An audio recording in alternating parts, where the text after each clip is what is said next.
How's it going, everybody? This is Travis Platt Reviews. For our third episode today, we're going to be talking about the band Dragged Under and their debut album, The World Is In Your Way.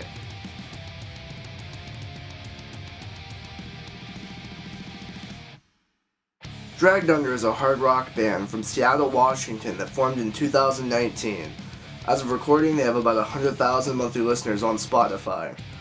Dragged Under started from the ashes of the band Repose, who featured popular rock and metal YouTuber Jared Dines on drums.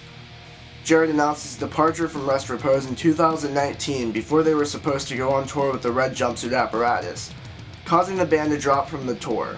The band began recording demos for an upcoming Repose album and quickly made the switch from Repose to Dragged Under and released the first single of their upcoming album.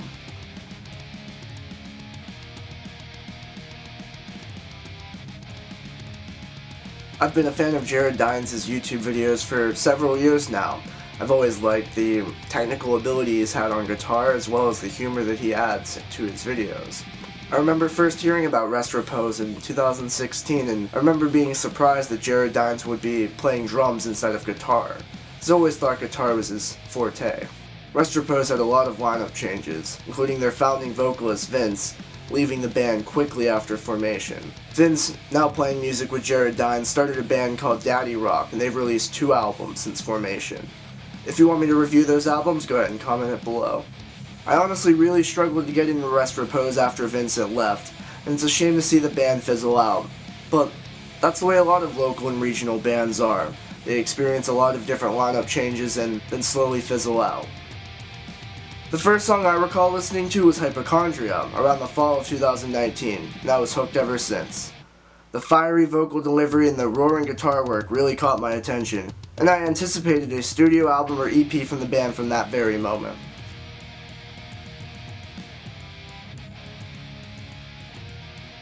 The World Is In Your Way had 5 singles for the album, the first being Here for War, which came out 3 months after the band's formation.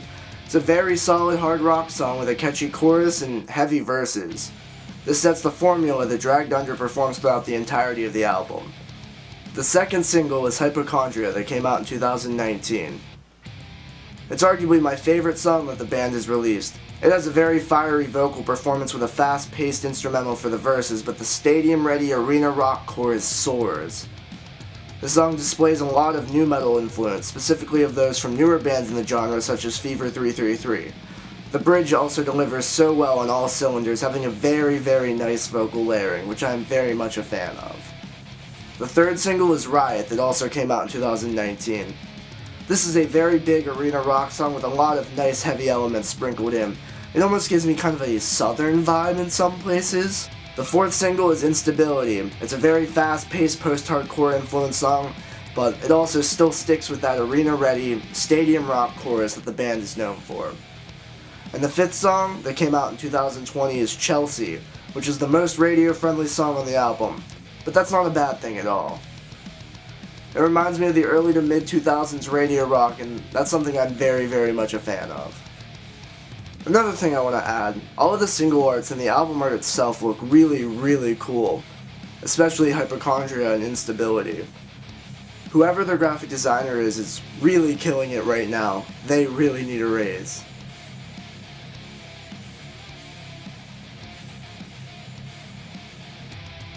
This album is very easy to listen to in many different ways. In one, this album feels safe, but in a good way.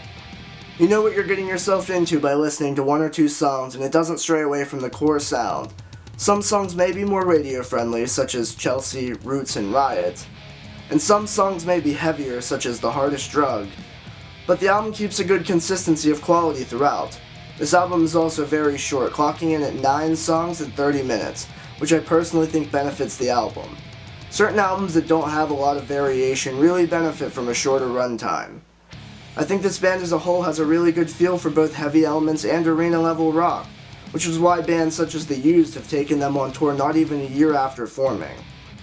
This band has a sound that is very widely appreciated by most heavy music fans. It's melodic enough to avoid being a genty chugfest, but it is heavy and interesting enough to not be a radio butt rock album. It takes influences from both scenes and displays the best of both worlds while still staying fresh.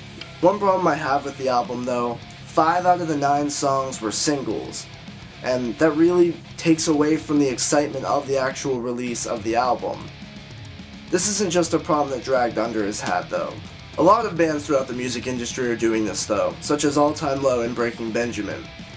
This may be because the band wanted to quickly release music so they could get on tour, which is justifiable, but I also don't think it quite worked for me. But after the dust settled, this album is great from beginning to end. Dragged Under released a debut album that, although it doesn't take many risks, has a sound that's familiar to anyone. Thanks for watching.